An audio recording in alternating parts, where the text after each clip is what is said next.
আসসালামু আলাইকুম সম্মানিত দর্শক। দেখেন, এক রাতের কয়েক ঘন্টার পানিতে কি ভয়াবহ অবস্থা। রাস্তাঘাট ভেঙে গেছে এবং কৃষিক্ষেত যেগুলা ছিল সেগুলো সব ডুবে গেছে এবং সেই কৃষিক্ষেতের পানির চাপে রাস্তা ভেঙে অপরদিকে পানি চলে যাচ্ছে। অপরদিকে যে পানি যাচ্ছে ওটাও কিন্তু কৃষিক্ষেত, যদিও পাশে একটা বিল বা ডোবা আছে। তো কি পরিমাণে পানি হয়েছে বুঝতেই পারতেছেন। দেখেন, এগুলা উঁচু জমিতে ঘাস লাগানো আছে বা বিভিন্ন খাটো আবাদ করা আছে। এজন্য এখানেও দেখেন মোটামুটি পানি বেঁধে আছে। আরও বেশি ছিল, এখন কমে গেছে। তো যাই হোক, দেখতে পাচ্ছেন মানুষ মাছও ধরছে। আনন্দের ভিতরেও দুঃখ, দুঃখের ভিতরেও আনন্দ, সবকিছু মিলে।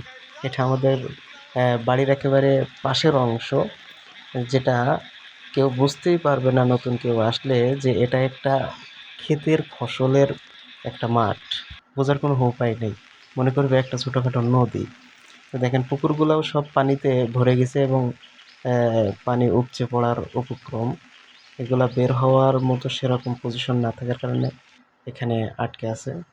তো আল্লাহর কাছে চাওয়া পাওয়া, যাতে করে আল্লাহ তাআলা সব কিছুই আসান করে দেন, দ্রুতই সব কিছু ঠিক করে দেন। অনেক মানুষের আশা ভরসা এর ভিতরে নিহিত আছে। ধন্যবাদ।